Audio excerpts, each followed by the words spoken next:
This episode is in partnership with Authority Magazine. Authority Magazine, a Medium publication, is devoted to sharing in-depth and interesting interviews featuring people who are authorities in business, pop culture, wellness, social impact, and tech.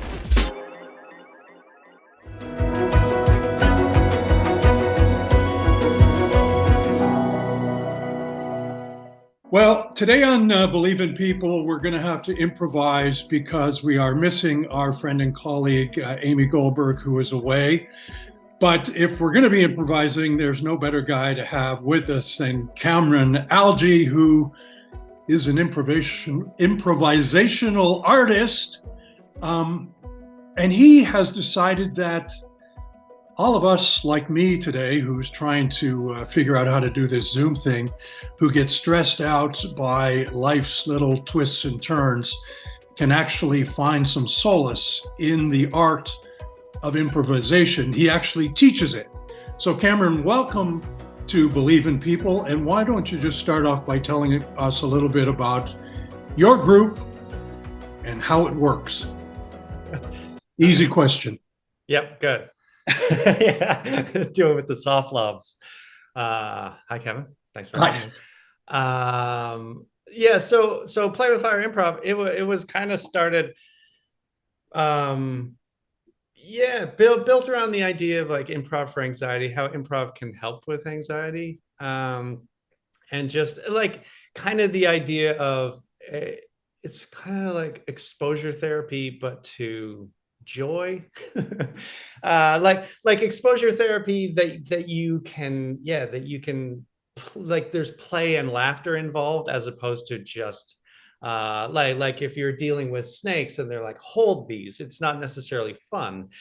But if you're dealing with anxiety, there are some places that are like push yourself to like face your fears. This is more like, I mean, improv probably sounds scary to a lot of people, so I shouldn't say it's not like facing fear, but it's like if you could have the courage to come to a class or like take a workshop or like have it at your office or whatever, then what you get exposed to is like, this is stuff that's stretching my comfort zone, but it's in a way that like I'm less aware of the stretch and more aware of the like growing my confidence, growing my joy, because we're just like laughing and playing together. And so to me, that was for me personally, it was tremendously beneficial to have that.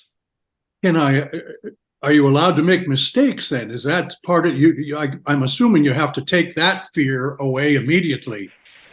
Anything goes, I take it then.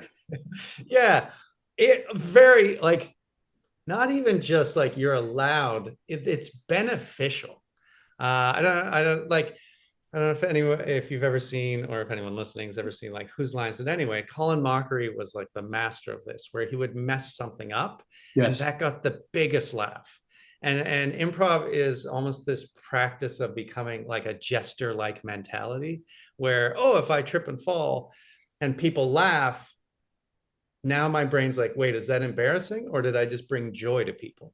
And you start to kind of like retrain the, oh, that wasn't so bad. And then, it almost becomes like failure recovery of like, oh, I failed and it was okay. And I survived, and like, let's move forward. Because if anything, in improv, we thrive off of it. Like if there's a mistake, that becomes the fun thing to play with. I don't know if it happened immediately. Like when you said immediately, like let go of making mistakes. Fear of making mistakes is pretty ingrained.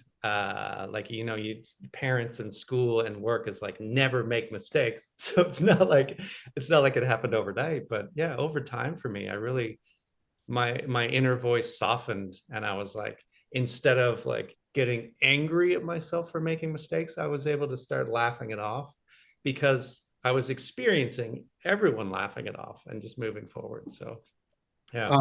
Of course, with various age groups, I immediately thought of like the old Carol Burnett show with Tim Conway and Harvey Keitel, kind of, and they show those, they're all over YouTube or whatever, where people start to break up mid skit or whatever because of the, somebody has done something and it makes the others crack up. So you actually teach this to professionals.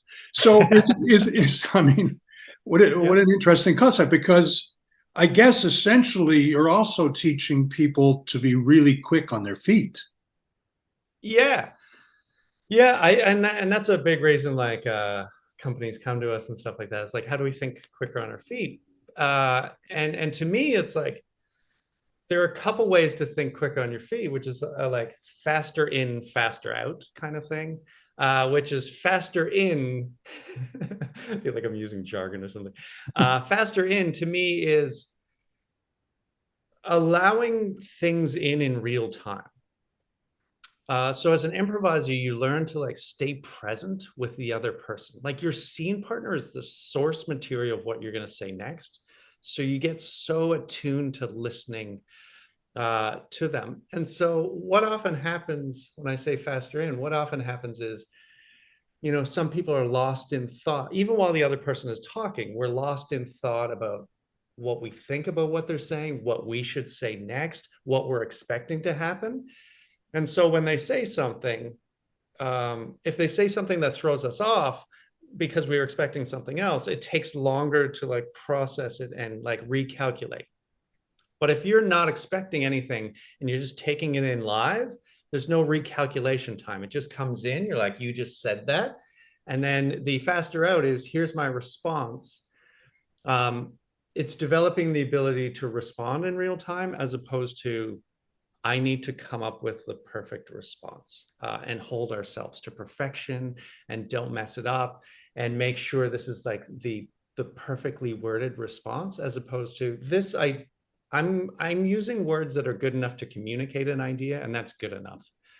And so to me as an improviser, it's just like I take it in real time and send it out in real time.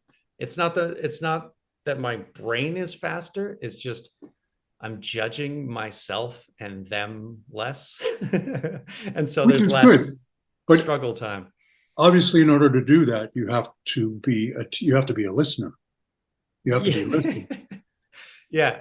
and you have Yes. to be a decipherer at the same time. You have to decipher what they're doing, because there is not only do you have to be a listener, you also have to be an observer. There is also body language, is there not?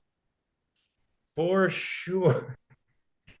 And reading the energy of the room, you know, like when you walk into a room, you're like, what just happened in here?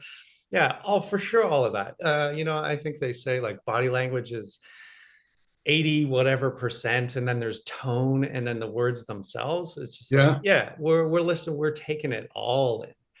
But to me, I think of listening as just where's your focus.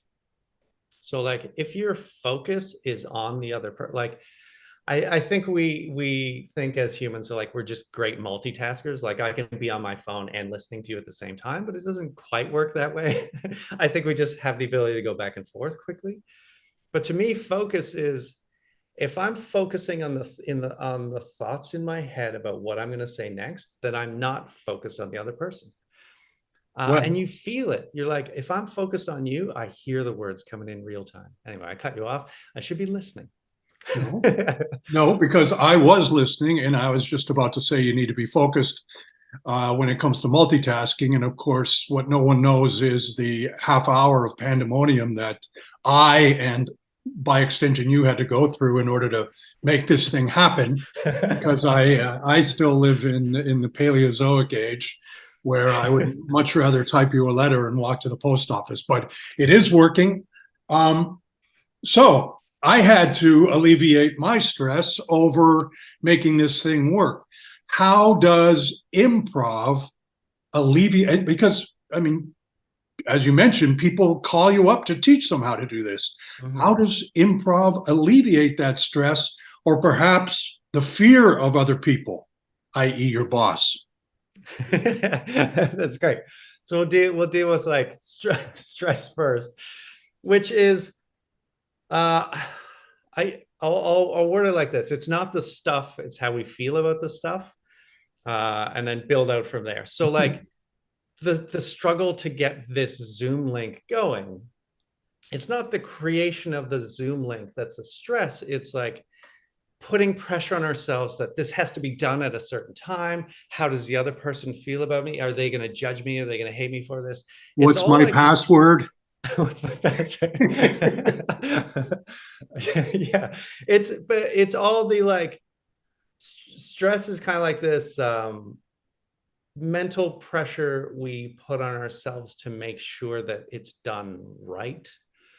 And I think with improv, you start to develop this gray area. So like if it's, this is perfect and this is garbage, we haven't really like focused on, we haven't developed this gray, for anyone listening to audio, I'm using my hands. We haven't really developed the ability to play in this gray area. Sometimes we feel like it's either perfect or it's garbage, and there's nothing in between. Well, that And I sounds like think, work. That yeah, sounds like a lot of people's workplaces. yeah, and so it's like we there's this tremendous gray area to play in, but it feels like our workplaces are like, never mess this up. If you mess this up, you fail.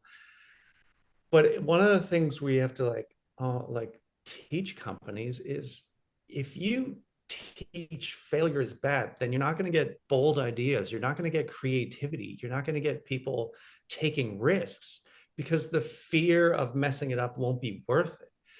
And so, if anything, you got to develop this societal shift where like you're lauded for taking risks. Like you put yourself out there in an opportunity that could fail, and yeah, it failed, but like at least you tried. And if anything, we learn from it and we grow from it. And developing the ability to, like, if I make a mistake, I don't need to punish myself. I can just use it as a learning opportunity, move forward, as opposed to never do that again, you big idiot, kind of thing, which is, I feel like, how we talk to ourselves when it comes to failure. So to me, the stress comes from everything needs to be right, as opposed to let's focus less on right and more like trying things and exploring things and being creative and trying, being new. Um, What a yeah, line. I don't know if I started rambling at some point, but hopefully that Oh, answered something somewhere. well, you were in the gray area when you were just talking there. but but you just said something that I find really prescient, which is something new. You might actually come up with something new. Now, as you just mentioned, we know a lot of people that are afraid to come up with something new. Mhm. We also know a lot of people who have the fear of God put into them to come up with something that's the same, do the same thing every single day, and Mhm. then go home. Why would a company want somebody to come up with something new? Like, I mean, You have the I greatest like laugh, that by the way. question. Because in my mind, that'd be like such a funny question for a company. It's like, why would we want to come up with something new? It's like, oh, wouldn't you want to do? I don't Um, know. I'm probably a lot don't, but anyways. no, no, I get what you're saying, in a sense of like, very often new ideas are met with, um, that's not how it's been done before. That's Yeah. not how we do it here, and stuff like that. I so yes, I could see, um, some companies not being against that, in which case I would probably just go in and teach like listening skills and stuff like that, and maybe pepper in the occasional be open to be open to new ideas.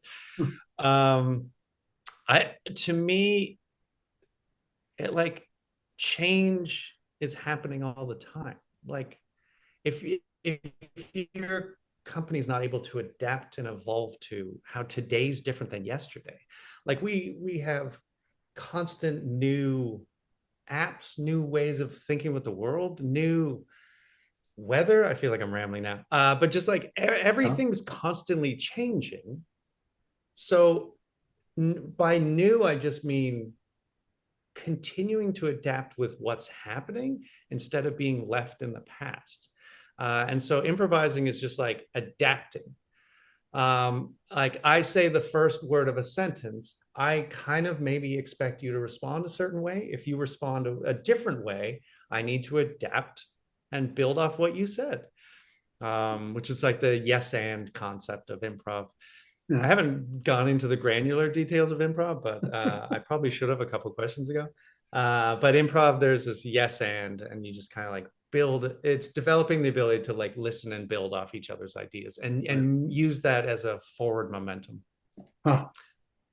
Is there now I understand you also did work with Second City, or you still do work with Second Mm-hmm. City. Is it Yeah. is it what and I mean I'm dropping the name Second City because I live in Chicago, you're in Mm-hmm. Toronto, I'm from Toronto, so we're all very familiar with Second City. Yeah. Why would Second City be interested in this sort of thing? What can they do to help us all as a society aside from make us laugh? Well, like my first improv class was at Second City. As you know, it's like the name, it's the one Yeah. you go to. My therapist recommended I try improv, and I hated, like I was terrified by the idea and I hated it. And it was for my anxiety, my depression, and stuff like that. And I was terrified going into that first class, but it was, you go in and improv. The early levels of improv are more like kids playing in a park than Whose Lines It Anyway. Like it's just like you're practically playing tag. Like it's just developing that childlike state of play, and just like being comfortable, developing the ability to be silly again, and just like have that childlike state of like, oh, this feels weird because I'm moving in weird ways and making silly noises. Um, but I noticed it helped me connect with others, because when you're anxious or stressed, like it feels like a lot of time you just kind of like live in your own head, and improv requires you to be present with other people, and like so connecting, being present, judging myself less, but all of that aside, playing was such a huge part. And so like we talk about Second City and we talk about Play with Fire Improv, and there's all these other improv schools, but I'm talking beyond improv. If I could just go on huge tangent, like play, like art therapy and dance and like sports. To me, one of the biggest mental shifts was focusing on growing my joy instead of shrinking my anxiety or shrinking my stress. I think sometimes we get hung up on, here's what I don't like about me. How do I fix this? And that becomes our goal, as opposed to the end goal of what do I want as a result. So like, I want to be less anxious. It's like, right. But the flip side of that goal is I want to have more joy in my life. I want to be content. I want to be able to enjoy moments of life. And so if you focus on this side of the goal, you can start adding play as like a mental health element, which is like, oh, I'm going to go laugh with friends because it's good for me. And it's so beneficial to balance what feels like society is all like work, work, work, help Or the judge, economy. judge, judge. Yeah, yeah, judge, judge, judge, perfect, perfect, perfect. All of that stuff needs the balance of, let's just take a moment and be silly together. And just that for me was life changing, because I only knew the side of, if you have a problem, you just like hammer that problem. And so it's like, be less anxious, be less anxious, be less anxious. But that just had me focus on my anxiety, and just, yeah, it was a struggle. But it became very freeing to do the flip side, which is like, how can I take action to bring more joy to my life today?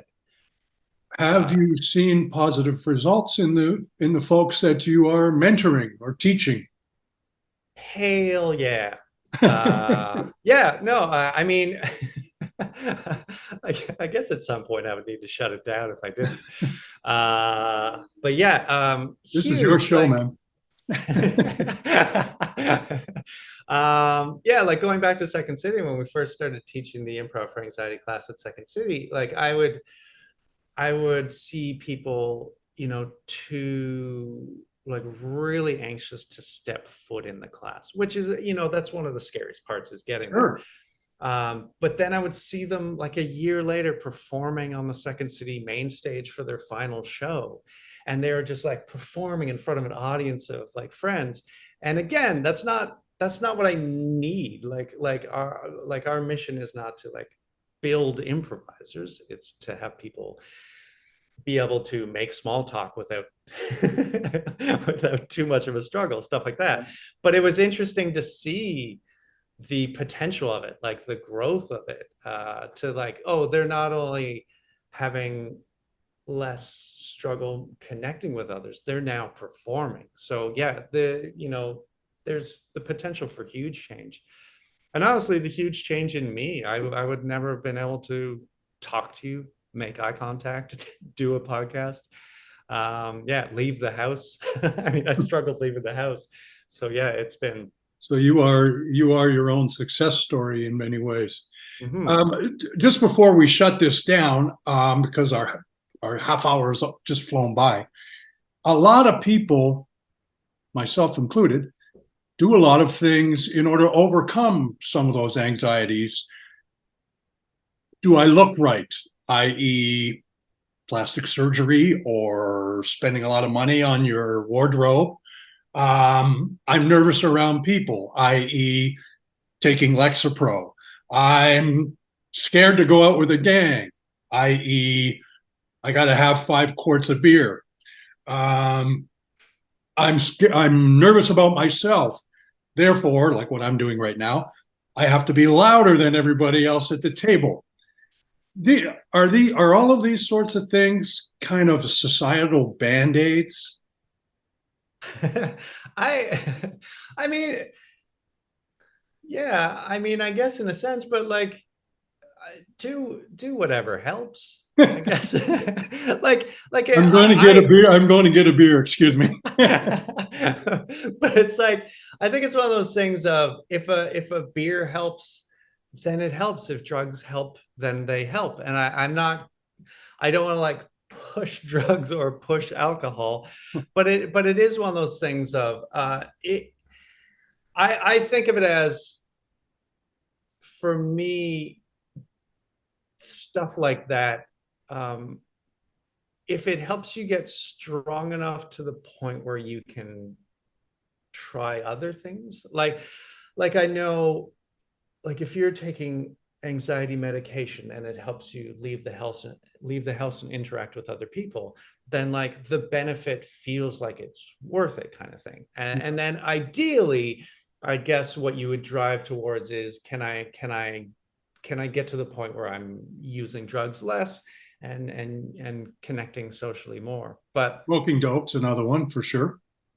And, yeah, yeah. um, so, I mean, with this is kind of the question that Amy and I ask every week, which kind of makes sense. But with with the people you've seen, and I mean the things that you've managed to overcome yourself, despite the need in many cases for us to perform in public, to be strident.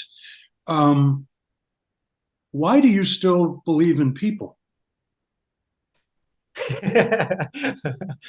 That's one of those yes and questions, isn't it?